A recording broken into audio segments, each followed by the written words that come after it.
Before the gate opens, before the clock starts, before the crowd knows your name, there's a moment when it's just you, your horse, and everything you've ever doubted. Some people show up expecting to win. Others show up just hoping not to mess it up. And then there are those who learn, sometimes the hard way, that the real work happens long before the run. This series isn't about perfect runs. It's about showing up when it counts. Today's story starts with the simple truth. Never settle for less than your best. This is Beyond the Chutes.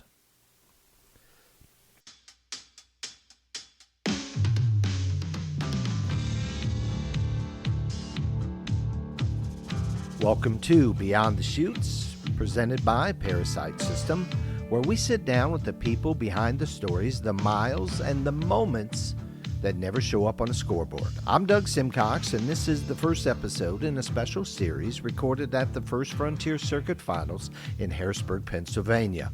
Over the next few episodes, you're going to hear from competitors who didn't just qualify, they earned their way here.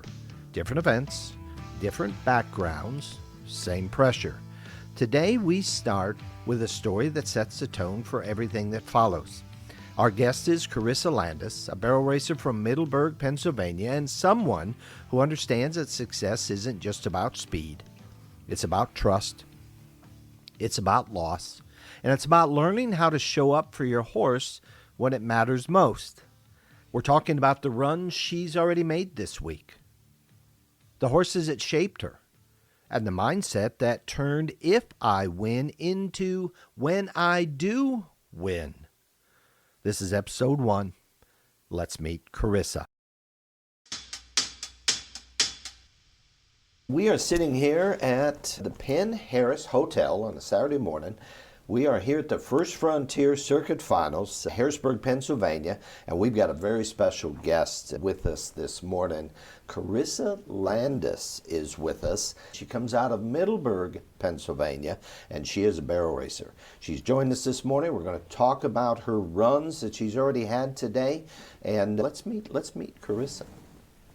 Good morning. Good morning. Great to have you on the show. I'm happy to be here. Yeah, so all rested up. Now we're headed to the 4th round, so 3 rounds Saturday morning. You're headed to the 4th round tonight. Are you feeling rested? Did you get enough sleep last night? Finally, yes, I did. The first 3 rounds I was lacking some sleep, so it was good to get a full night of sleep last night. Excellent, excellent. And hard to sleep when you're on the road? No. No? Not Excited really. about the finals? What? Oh, I'm excited about the finals, but I can sleep about anywhere. Okay. I always have to have somebody drive the rig for me because I sleep all the time. So. Okay, I like that. I like to sleep in trucks. Do you? I do. But you've been doing that a while. Yes. Well, do you remember the first time you fell asleep in a truck? How old would you have been? Well, I was probably like 10 months old. Do you remember that? Not a chance. Not a No. chance, no. So let's talk a little bit about your background. And we're going to get to your 3 runs you've already had. We're going to talk about those. We're going to talk about your standings and where you're headed and what's going on. But tell us a little bit about how you even got into this rodeo game, this barrel racing. Well, it was thanks to my older sister, actually. When she was in 3rd grade, her teacher, Dee Dee Harvey, had horses, and so she started taking lessons and doing 4-H and stuff with her. And then as I got older, I started riding horses, and rodeo just was in my blood, I guess. So when did you actually get into the competition of barrel racing and horse showing and rodeo? I don't really remember because I was pretty young, but I let my mom take care of that So one. Lynette, you're with us here. So you're the historian of the family. Yes. Okay, go ahead. So she entered her first youth rodeo when she was 3. We had a pony. He was more horse-like, but he was still small, so he was pony, size, or she rather. And we took her to the rodeo, figured she's just going to go out there and do what a 3-year-old would. But the first day, she trotted to the barrels and walked around. and then left her horse run home, kind of. She carried a whip on her wrist that she thought she was hitting her horse with, but she really was only swinging it around. But the horse still ran home. Okay. And that she noticed all the other horses had boots on their legs and such. And she said to her dad, "Daddy, I want boots for my horse." And he said, "Well, you are going to have to go faster than trotting and just running home if you want boots." Yeah. And that was the last that she ever just trotted through. Really? Yep. Okay. It was all business from there. All business from there. So tell us about some of the horses you've had. Oh, I've had an amazing lineup of horses my entire life. Starting out with my pony Misty, that was the one that I was 3 and running barrels on. And then after that, I got my old man Cash. He carried me for 10 years. He was my heart and soul. He still is. He's my everything. And then I had gotten another horse, Outlaw, after that, and we had some issues and it didn't end up working out. And then we sold him, and I bought a mare named Candy for high school rodeo, and she was a good horse, but she ended up having some health issues and it didn't work out for her.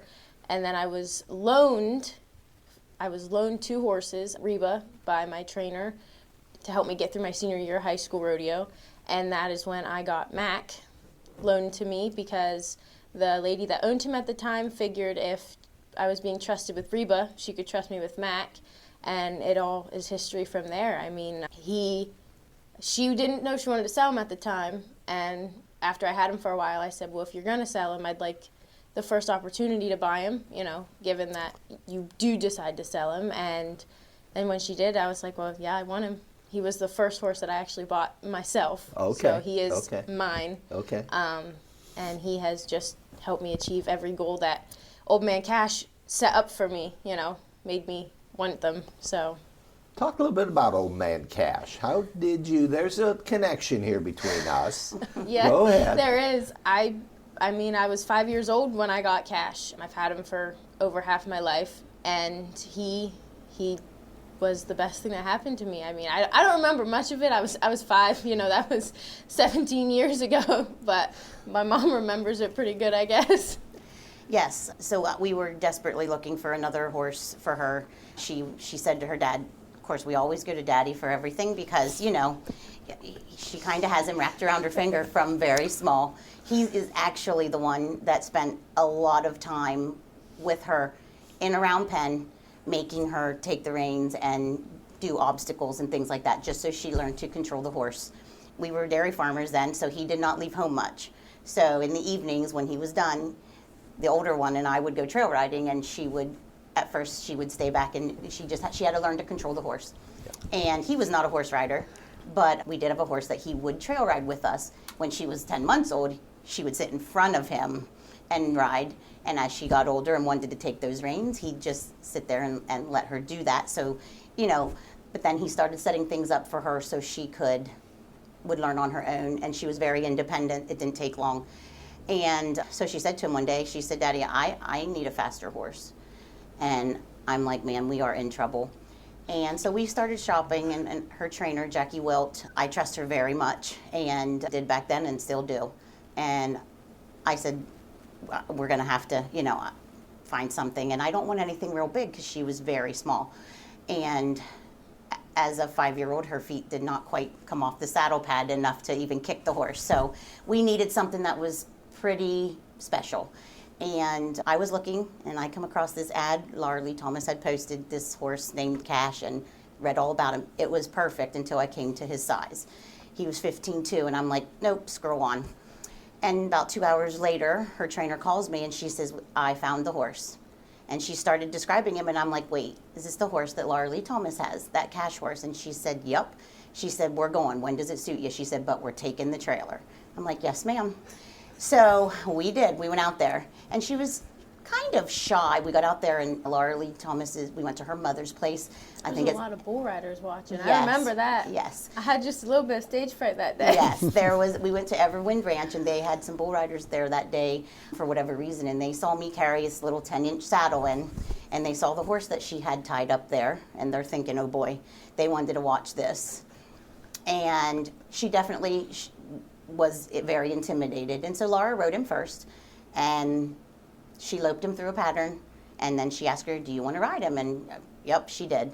And I mean, everything just went very well. Cash was just the horse that we needed, even though she looked like a peanut up there on him. It all was just perfect. And we brought him home. And on the way home, his name became Money because she could not remember his name, but she oriented it to Cash. And so, it started right there. And I can say he never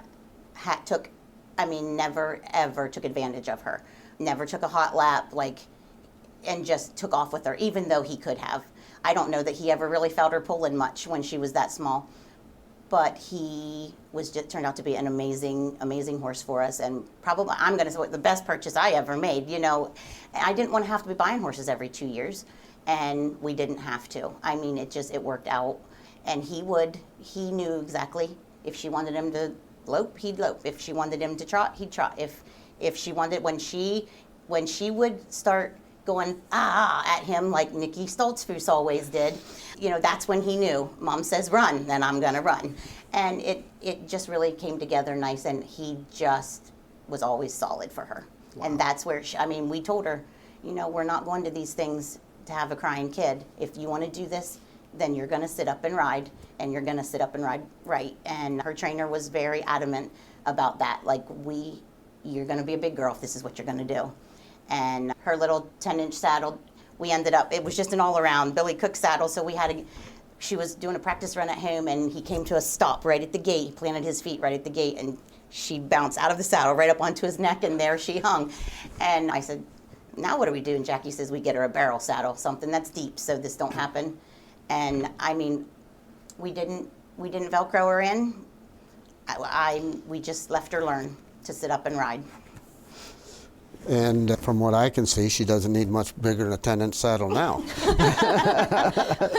No, the saddle I ride in now is pretty special to me as well. But no, I guess I don't need much bigger than a 10-inch. Sam would probably know where that saddle came from. I ride in Carrie Hackenberger's saddle that she had got for her Reba mare. Yep. Wonderful. And I have a trivia question for you. Oh boy.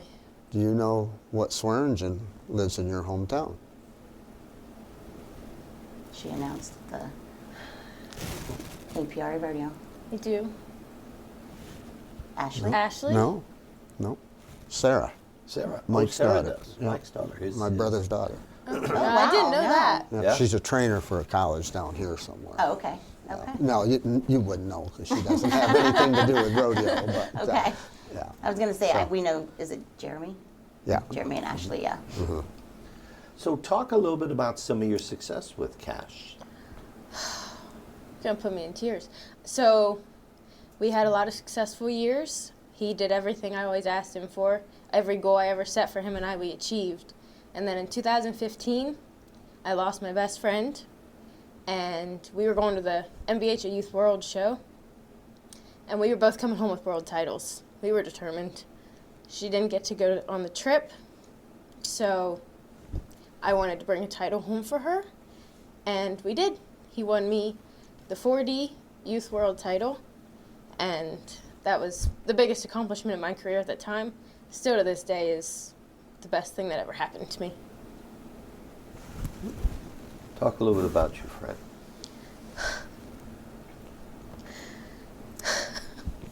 We spent hours together. Her horse was boarded in our barn, and we just became super good friends. And we were always on the same page, it didn't matter what we were doing. We could look at each other and know exactly what we wanted. When we would travel, we liked to get the French vanilla coffee creamers and take them like shots, dreaming of the days when we were both 21 and could do that together. Practicing? Absolutely. She was one of my biggest supporters. I supported her. We wanted to achieve all of this together, but obviously God had other plans, and I had to bring home a title for her. And how did Cash help you through that time period? He was my rock. I spent hours sitting in his stall. He always would lay down. He liked to nap. And I could sit next to him, and I cried to him for hours and hours. He stayed solid for me, which is what I needed, because during that time period I was not my normal self. I was sad, and he didn't know why, but he always comforted me.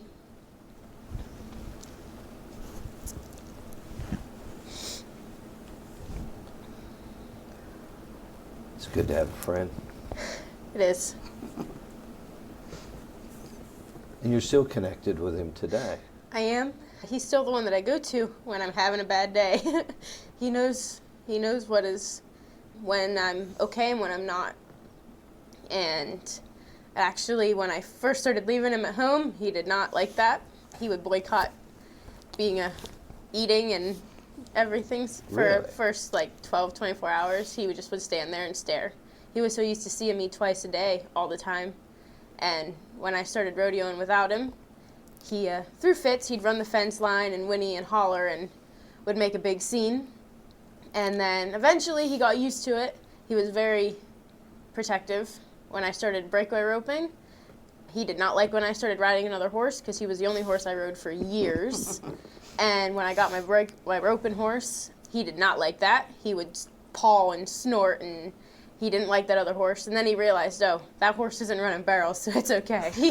He slowly started getting over that. But when I finally started letting him at home, which was a really hard task, because I had rode him for so long, I didn't want to replace him. I didn't want to accept the fact he was getting older. And he would run the fence line and throw fits. I mean, he's still a 3-year-old at heart. He's 30, he's going to be 31 in March, and he is still acting like a 3-year-old. Wow. And I can remember you kind of retired him and then brought him back out of retirement, if the story goes right. I did. I don't exactly remember. So her trainer didn't want her to go back to that because he corrected any mistakes. He didn't want to hit a barrel when she was smaller. He literally would go, make sure he was not going to hit it. I mean, many times I'm like, well, it's good he saved it, because that wasn't on her. But we knew she had to start moving to something else to make runs. She'd get on any horse and ride, but she needed to start getting acclimated to something else. And so when we had bought Outlaw in 2014, we decided he needed to stay behind. And 2014 and 15, you rode him, I rode both of them. But I didn't ride Outlaw with as much heart as Cash, because I didn't want to lose the bond between me and Cash. So Outlaw always got held at an arm's length. Not for any reason because of him. He was an amazing horse. It's just I didn't want to get that bond with anybody else. She didn't want to let go. But her trainer then came in and she's like, I think it's time that the old horse stays, and she just has this one to focus on. We've got to get her moving on. And she was, I'm going to say, she's a little spitfire, and she was not happy. She was not happy with Mom, and she was not happy with her trainer. We had to do the state show that year, and Cash was not on the trailer, and it was not a good day. But she knew that's the horse she had to ride, and I'm kind of always been, you throw a fit and cause an issue or a scene, and we will pack up and go home. Like, that, we're not going to be out and about like that. And so she knew better. In the truck, I knew she wasn't happy, but, she covered up pretty well when it was time to compete. And he was an amazing horse. I think he had all the athletic ability. I just don't think he had it all quite between the ears. He could cruise a 2D pattern all day long. But when you cut him loose to go to win something, he just would get to that first barrel and make you think he was going to turn it until you trusted him to, and she dropped her horn, and then he'd just run up the fence. Oh my. And it was an issue. So it wasn't a red flag when his name was Outlaw? Well, his registered name was Six Pack and Outlaw, so he was definitely... he was really sweet. Yeah, you're right. Looking back now, yeah. But, and the funny story, when we went to look at him, I looked at 2 horses, and there was a blue roan and a sorrel. And I've always wanted a blue roan. Mm-hmm. Who so doesn't? I made the blue roan. I did my best to come up with that blue roan. And when I rode them both, my mom's like, we're going home with the red one. I was like, I don't want the red one. She's like, it doesn't matter. That's the one you ride better, and he likes you better. He did. He picked me out when we got to Oklahoma to look at him. He followed me around like a puppy dog. I mean, it was almost like Cash all over again, except, like, I didn't want him. I wanted nothing to do with that one. If I was going home with one, I wanted that roan. It didn't work out. But, yeah, Outlaw certainly taught me a lot of lessons, and I think he helped progress my riding a lot when it came to sit and turns, because I got complimented a couple times. I had a few people when he started doing that for me to try and see if it was me or if it was him, and they all looked at me and they're like, I'm not sure how you sit when he does that, because he'll be all but around the barrel and just decide to go the other way. I said, you gotta be prepared. It's wicked, and he can turn on a dime. I mean, he had it. So, and this happened a few times evidently. So mentally, how is that? Because you're thinking, I don't care where it's at, it's in the back of your mind somewhere. This could happen.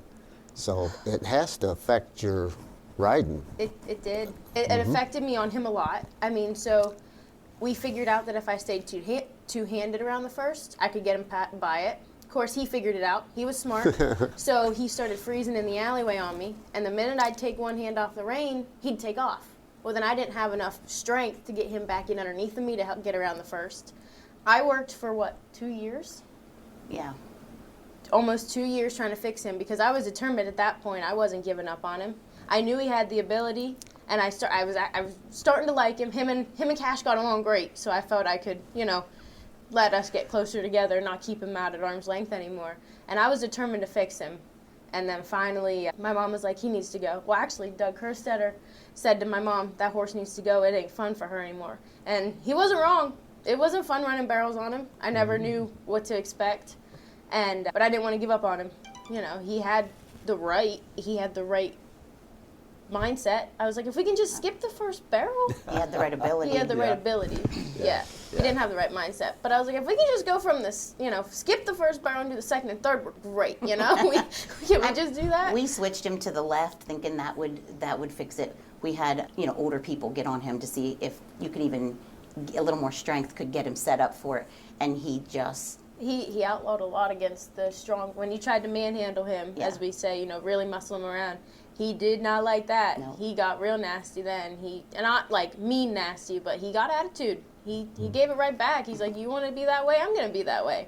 You think you're strong? I can be stronger. That was his motto, I'm pretty sure. So They came to me and they said, Doug said, this is not fun for her anymore. And I said, I know. I said, we just have to decide what we're going to do. I mean, so we sent him down south to a guy that rides them and then moves them on, and we never really looked back at that point. Like, it was just, now it's time to find something else. Yeah. But the mindset, what Sam brought, up was, it did affect her riding on the next horse very much. all of the horses after that pretty well. Well, yeah. Well, except for Cash. I could jump on Cash and not care. I think she'd run Cash through a barrel pattern with her eyes closed. Well, Really. I probably have. We have pictures of my eyes shut. Running the horse, her eyes were closed. But, so the mare, she made no mistake. She was very willing. She used her to walk crazy horses into the arena. Like, she would just do whatever she was asked to do. She was willing. And unfortunately, she ended up with an eye injury. And the first year coming into high school rodeo, she was off for 8 weeks. She didn't get to go to the Youth Worlds that year because it was right over that time period. And she had to put medication in her eye every 2 hours for the first 4 weeks. 4 weeks.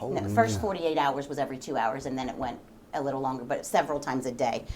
And so, she was very faithful. I mean, the doctor up at Cornell told us we were very fortunate to not lose the eye itself, but that,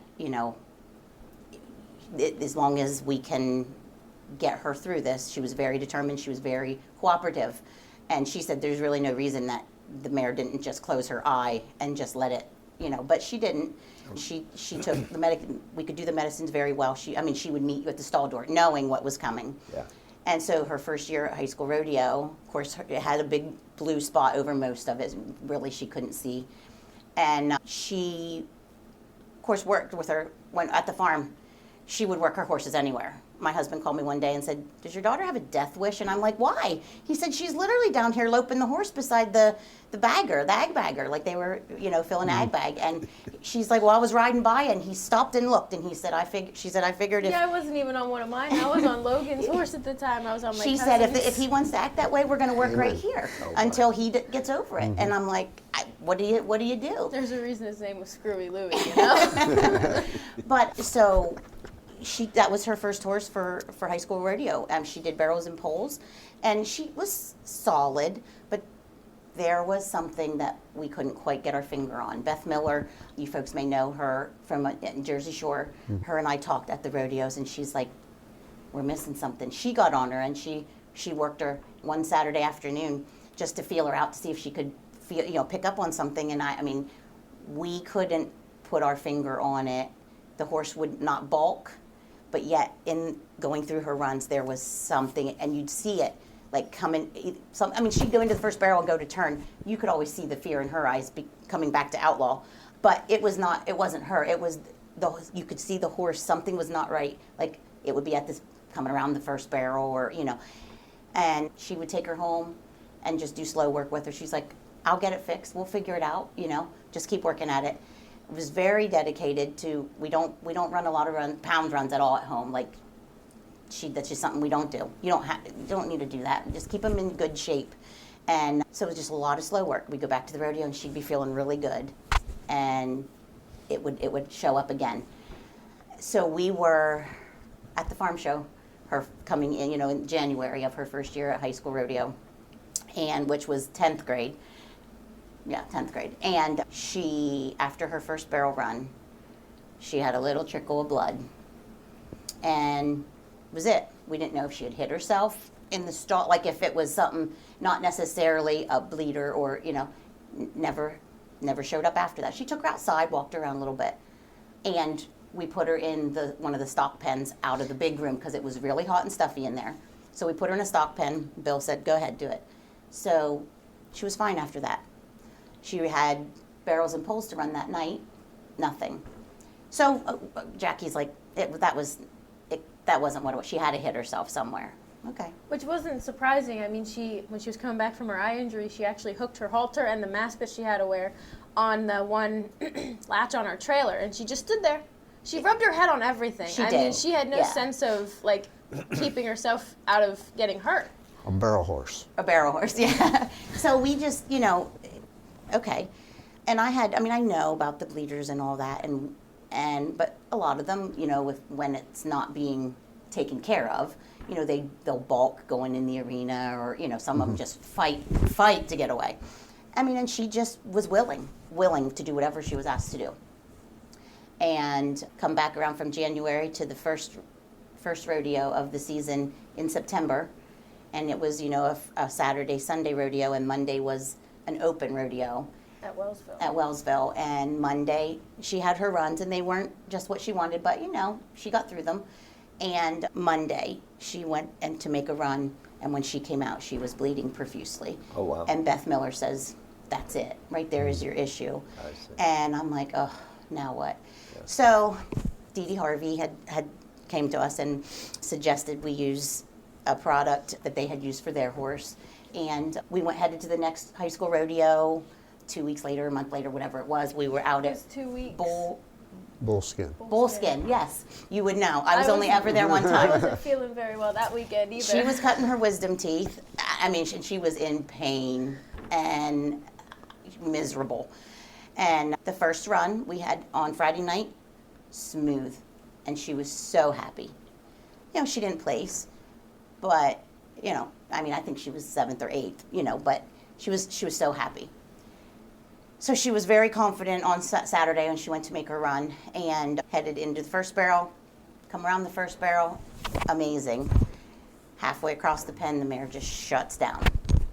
And she just turned her, walked her out of the arena. Walking back through, the photographer was there and was taking pictures of this, that, and the other, the candid shots, whatever. And has a picture of her head real low. Of course, she always wears her hat. She pulls it down. That's another story, because her trainer told her, if you ever reach for your hat to fly off, you're going back to a helmet. So she made sure her hat was not coming off. And her head down, and she was patting her horse on the back, on her rump. And back there she went. And Beth comes to me, and she said, and I said, she'll be okay. And she's like, she's never yanked on her. She's never, got angry with her.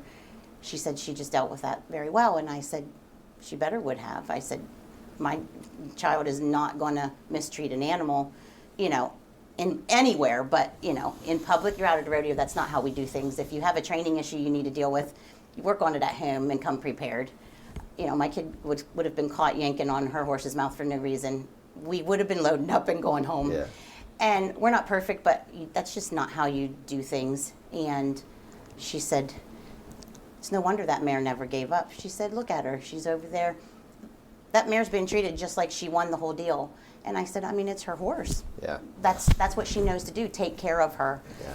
So she decided to retire her. She said she tried too hard for me, and we kind of, if you want to say failed her, because we did not, until she showed us what the problem was. So she said, I guess I'll just goat tie and breakaway rope. This was now her start of her senior year. And we're Wellsville, 2 rodeos. Both. We had Fredonia first, so we Oh, were yeah, 3 rodeos that's right. in. We were getting ready to head to Garwood for the first one out Yes. of Garwood. So we were 6 rodeos in for the season, and she's nowhere on the barrel board. We had Cowtown first. I thought it was Because 8 we went to rodeos. I Cowtown. thought it was Yep. 8 rodeos in, and she has no barrel points at all. And her goal, she wanted to make it to nationals in barrels. Like, barrels has always been her passion. She would rope, but barrels was her passion. And my niece had bought a horse from Jackie Wilt, and it was one of Carrie's horses. And I said, maybe you can ride Nick. Let's call Michaela. And Michaela's like, sure, come get him. She would know, coming from the same slew of whatever, And so we had that rodeo set up. She knew she had a horse for that next rodeo. And He wasn't an easy horse to keep clean either, so I was told. Yes. Candy helped me get that Right. one because he was as hard as she was. she had her hands full.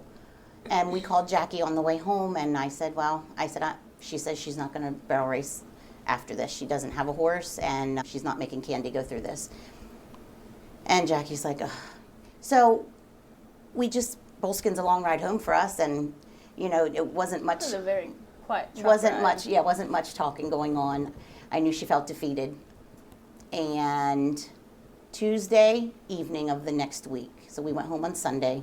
So Tuesday evening, I got a phone call, and it was Jackie, and she said, Paul and I have been talking, and she said, I have a fat, sassy red mare standing out here that hasn't been run in 2 years. She said, and my daughter would be very upset with me to know she's just standing here. She said, why don't you come get her and see if she'll work out for her. A very emotional day, as Carrie had passed away in 2014, and we talked about it. I didn't even know if mentally she could do that. I didn't know, that's a lot. And we talked about it. I talked with my husband about it. We decided we'd try it. Now, she needed to get her in shape. Time was ticking, and so we went out, and it was not a very fun time. It was emotional for Jackie. It was emotional for us. And she said, take her home. She said, take her home and just ride her. She said, just ride her. Get familiar with her, get her in shape. We had to get her, some maintenance done. So she was ready to run us. She was already 19 or 20 herself, the horse was. And so she said, I'll be over to work with her. A month went by, and Jackie calls me, and she said, I'm coming over for your kid to make a run on Reba. And I'm Get like, the ground ready. And Dad said, I gotta get it Reba ready. She said, get the ground ready. Well, Reba always, Carrie and Reba had amazing runs in our indoor at the barrel races. And so my husband's like, okay, well, it means it needs to be barrel racing ready. And we were having a bonfire that night. Other folks were there. And that's just when Jackie called to say she was coming. So she had a little bit of an audience. And this first barrel phobia is still there. And when Jackie Wilt tells you to do this, that's what you do. And if she does not tell you to do that, you don't do that. That's how my kid is. And when you get out from a run and you did something that she didn't tell you to do, and she asks you why you did it, don't say, I don't know. You have to have a reason. So she comes over and she said, all right, she said, so you've done slow work. She walked in and said, go. She walked in and she said hello and whatever and everything. And she said, all right, go send her through one. And I just looked at her. Apparently the look in my eyes, I must have looked shocked. She goes, have you not done any pattern work? I said, no, you told me to get her in shape. I said, I worked her inside for 2 weeks, to get some of her muscles starting to tone up. I said, and then we've been riding outside. I was like, I've been working her on my, the hills that my dad has in his fields and everything. I said, we've been outside. She goes, well, then maybe you should go through one before you push her through one. I'm like, I like that idea better. But she told her, she said, do not touch her going into that first barrel. She will flip over on you. No, she didn't tell me that part until after, because I did 2 patterns. I remember that. But she told her, she said, do not touch her going into the first barrel. And she said, Karissa, trust me. She said, I'm telling you, don't touch her. Well, that was hard for me, really hard for me. Because of Outlaw, I didn't think I'd touch him, but I'd always tense a little and just touch him just a bit. And Candy would ignore it, and I didn't do it on Cash, but she's like, you're going to affect her. I said, you can't touch her. So I did the slower one, just kind of cruise, low, whatever. I don't even know what it was because it was hard to hold her back. She was a red mare. She didn't want to go slow. And then I got done, and she goes, all right, turn around and send her through one. She goes, and I want you hustling. And I'm like, okay, do the best we can. So I got her through the pattern. It was a great pattern. I mean, there's a video of it somewhere, I think. I don't know. Somebody may have videoed it. I'm not sure. And I got done, and I went walking back. And, of course, Reba's not walking. I mean, she's prancing and trying to run people over. And, she just ran a run. She was ready to go. And I get back to Jackie, and she goes, well, you did better than I expected. And I just looked at her. She goes, the girl that was running her a couple years before I did, she goes, first run she made on her, she flipped over on her. I was like, you didn't tell me she'd flip over. She goes, that's why I told you not to touch her. Oh my. So after she told me that, the easiest way for me to not touch Reba going around the first barrel was if I grabbed her mane. When I dropped to my horn to let her turn, I'd just grab a hold of her neck or her mane to keep my hand there so I wouldn't touch her. It was a cheat sheet and probably wasn't the smartest thing to do, but it was the only way that I could do it, my first couple runs till I got over the whole first barrel thing. Reba helped me get over that one. She certainly made it that I couldn't have no fear. It was all or nothing with her, so. Okay. Tell us a little bit about the horse you're riding today. Oh, Mac. Yeah, he's not your typical barrel horse. I went from riding Cash, who was good and not crazy. Cash wasn't crazy. He was very controlled, but energetic. He got excited going in. And then to Reba, who was just as energetic going in. To then I get handed Mac. And he's not barrel bred. He is cow horse bred all the way.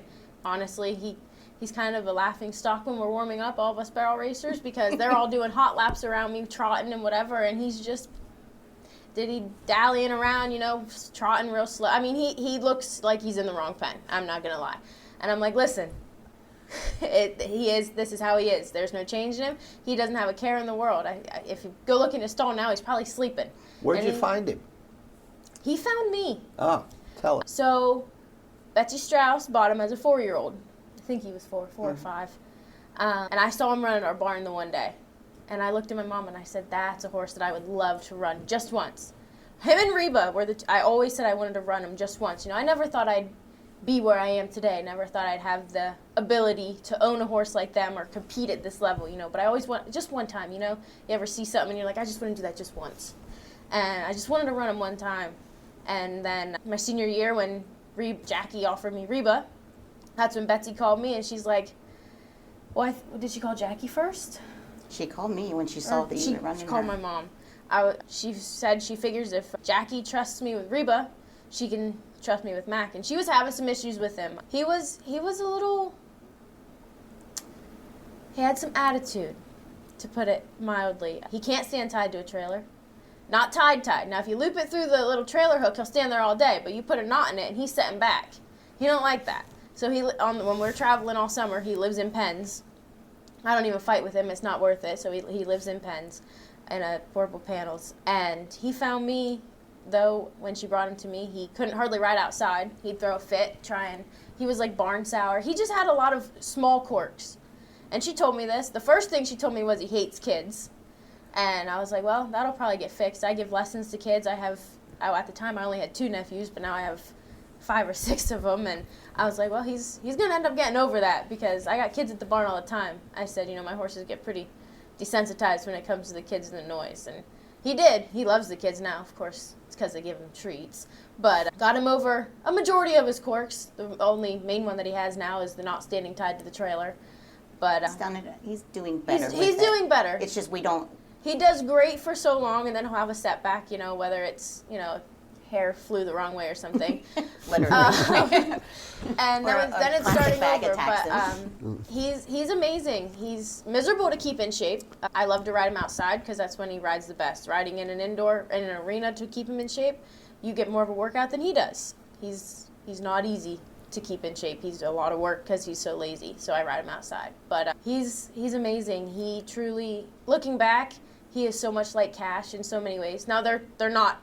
They're polar opposites. I mean, Cash was always go, go, go, go, and Mac is like, listen, if you want to put a little kid on me to walk around this arena for the next hour, I will walk around this arena for the next hour. Head low, and they don't even have to tell me where to go. I'll just walk around. But when it comes to the competing part, they both gave Cash what Cash gave me. Mac gives me that adrenaline that I need, and we found out pretty quickly that I need the adrenaline of a horse that, bunny hops a little bit, gets a little excited to ride to the best of my ability to that first barrel in particularly.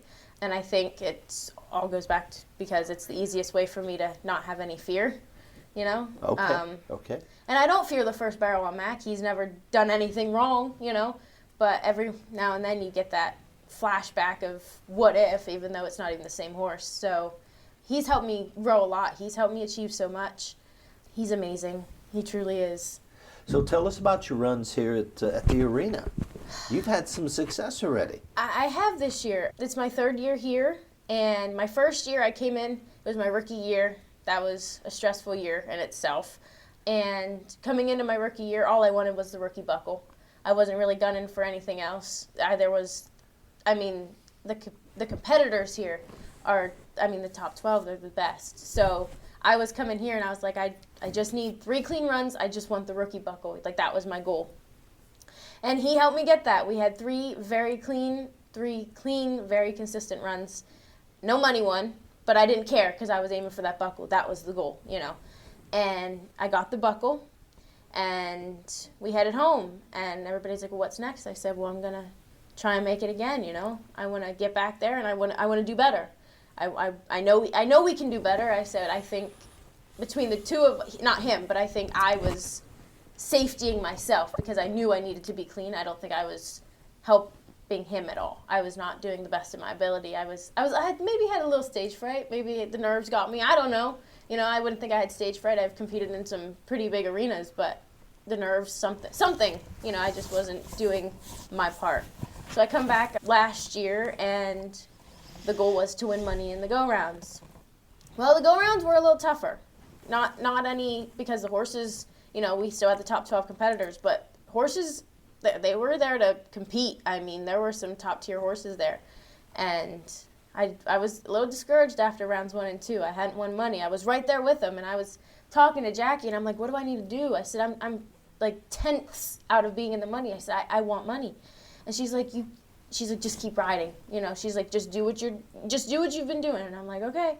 3rd round rolled around. I finally got money. I got 4th place. Oh, wow. Okay. Not a big check, but it was a check, and my goal was money. And so I was like, okay, rookie. I got some money. I said, I'm coming back my 3rd year. I said, and I want money and more rounds. I was coming back for the money. So. Yeah. And you opened up with a win. I did. Tell us about that run. Oh, honestly, I was going in there with the attitude. I had shut down on him a few times this past year, and I didn't help him any. We took some barrels out, and I was like, I need to ride to the best of my ability. I said, he's got this. He's going to run solid. He's ready to go. And so I knew, and it's funny because whoever stands next to me when I'm getting ready to go in, they're like, just kick. You need to kick. Because that's my problem. I think I'm kicking and my legs aren't moving. So going into round 1, I was like, a clean run, Let's start this finals off with a clean run. Let's start there. And when I stopped and I heard that I went to number 1, apparently I was very shocked because everybody's like, your head turned around so fast to see that timer board. I was like, I didn't expect to go to number one. Didn't feel that fast It to didn't. you? It felt very smooth. Well, actually, I bobbled the third. You did? Yeah, we bumped it going in. He slipped a little going in, and I thought for sure it was going over. Yeah. So in my brain, when I was leaving the third, I was like, well, let's just get home and get this day over with and get to tomorrow, because that barrel definitely just went over. Yeah. And so when I stopped and I heard that I went to number one, I turned around and I was like, when did that barrel go back up? Like, I thought it went down. And it was incredible. I mean, that was the highlight of my circuit final so far. I mean, of all the runs that I've made here, that one still sticks with me. I mean, he stayed rock solid, and he knows, he's a smart horse. He knows not to get too antsy before he's on the dirt, so he walks nice and calm up in there, you know. Not many barrel horses can do that, so I just let him take the rein. I mean, I just do my job and he does his. That's about all I can do. Tell us about the buckle. Oh, that buckle. It means a lot, you know. I never thought I would get one, because it didn't, past years, and even this year, even seeing the competitors that were here, I didn't win a rodeo all year, last year. I didn't win a single rodeo. I was second a lot. I was third, fourth. Sixth place money got me some money, or, you know, helped me a couple times. It was kind of a dry year for me. I mean, I'm here, so it wasn't, but I didn't win anything. You know, I didn't have any big wins under my belt. So looking at the competitors, I was like, I couldn't win one all year. What makes you think you're going to win at circuit finals, you know? Like, so I was just coming in here and I was like, money. You just have to be consistent. You know, there's that average money and stuff. So I'm like, you just got to be consistent and do your runs and let everything else happen. And so I didn't figure I was winning another buckle. I was pretty sure it was going to be to some of the other girls that their horses always perform, you know, have done very well here. And I was like, I don't know, it just always seems like when we get to the farm show, Mac just drags just a little bit, you know, and I wasn't sure why. Looking back now, it wasn't Mac that was dragging, it was me. Wow. I wasn't showing up for him, you know, I wasn't, it's a 50-50, and he was doing his part, but I wasn't doing mine. Oh, wow. And let me ask you this, okay? You're saying your goal was to get the rookie buckle, your goal was to place, you know. I'm hearing what you're saying. I think you're cutting yourself short because you're not achieving what you didn't think you'd win around. Well, let me tell you, when there's doubt in your mind, doubt will take over. So just put all that away. Well, and go. I didn't have fun. I never thought I could, but I'll be honest, and my cousin's here with me, and she goes with me to some rodeos, and she helps take care of the horses when I need her to. And I was saying, my boyfriend helps me a lot to get in and stuff, and I said, he likes to watch the bull riding though. I said, so if I went around, I said, I said to my cousin, I said, you're going to have to take him for me, I said, because he's going to want to watch the bulls. I said, and I can't expect him not to watch the bulls, you know, who doesn't want to watch the bull riding? So she's like, I can do that. I said, so you can come down after I run, you know, and take him. And she goes, I'll come down just before, you know, during the tie-down rope. And she goes, I'll be there. She goes, I'll take him. She goes, you're getting the win tonight. And so I started changing from if I win the round to when I win the round. Nice. You know, I did Ned Kilgus. He has, between him and Jackie, the mental state that I was in to where I am now, they both have helped me so much. I mean, and I don't go to Ned anymore. He's tie-down roper. I went to him for breakaway when I was in high school rodeo. But he is the one that really helps me get the mental game right, you know, stop if and it's when. Like, I'm going to. You're going to do this. Yeah. You know, so I knew I could. It just, I didn't think I would. Yeah. And you had a nice run yesterday morning. I did. It wasn't. In the money again, though. I was in the money. It was fourth. It wasn't quite as nice, but, you know, he stayed solid. The barrel stayed up, and that's all that matters. And we're safe, you know. That's all that matters is when he comes out sound and I'm still on his back, so. Yeah. And then last night? Oh, last night I was first out, first gunner, you know, and most people would say, that's great, you want to be first. I prefer to be last. Really? You know, Deeper ground?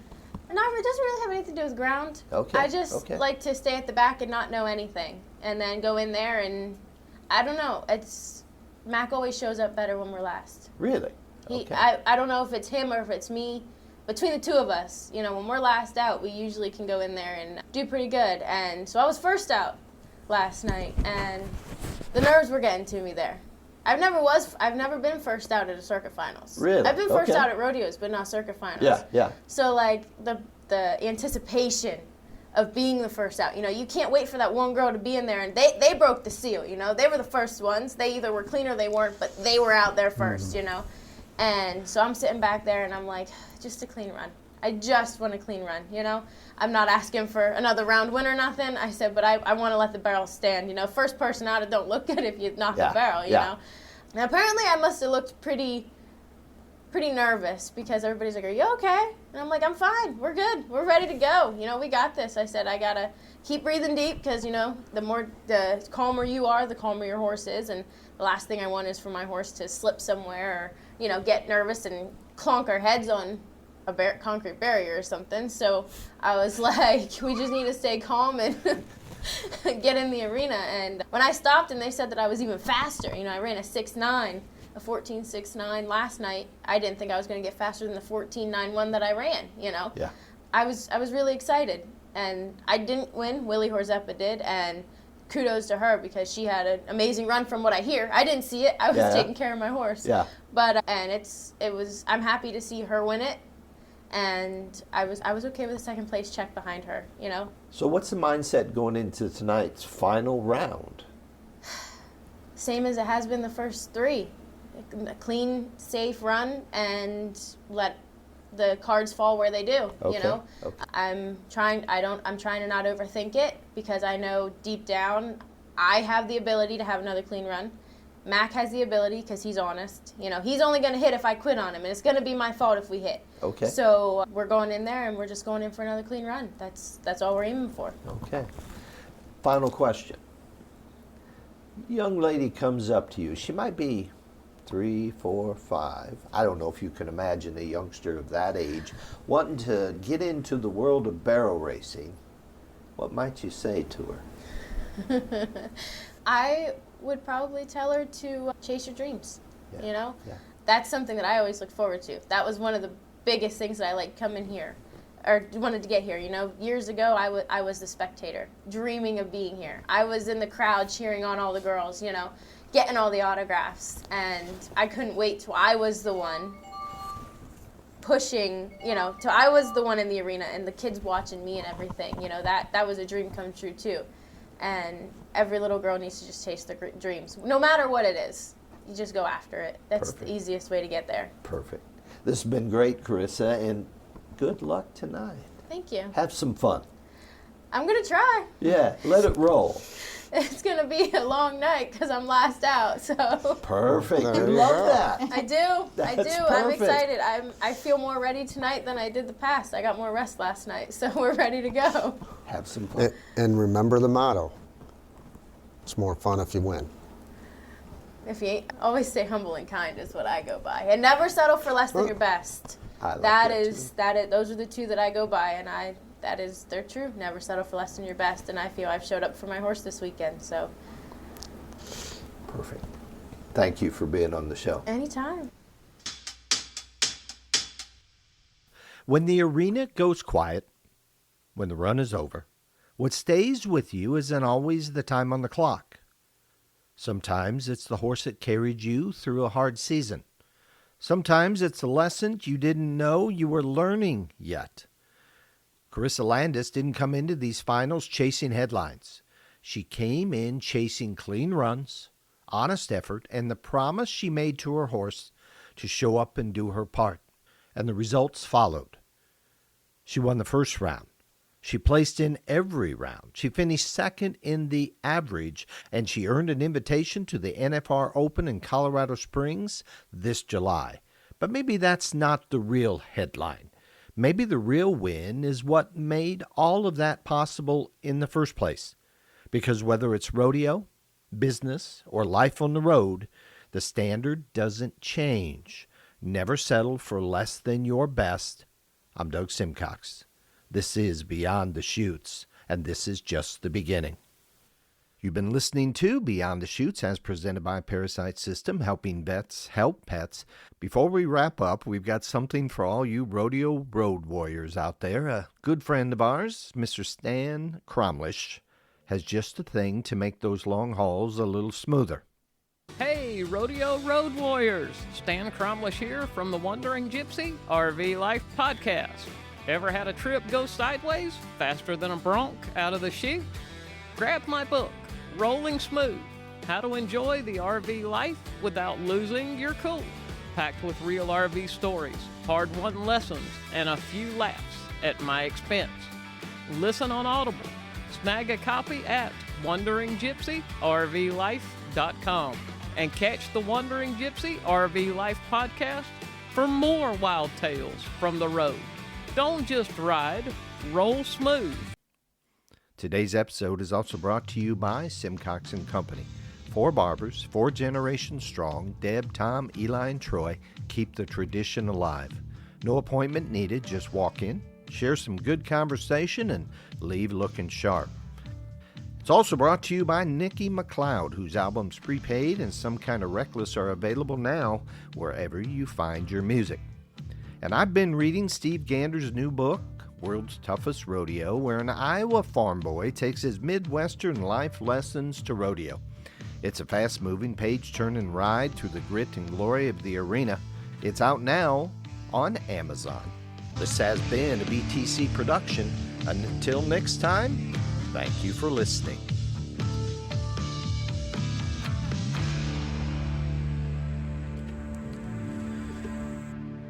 Come back!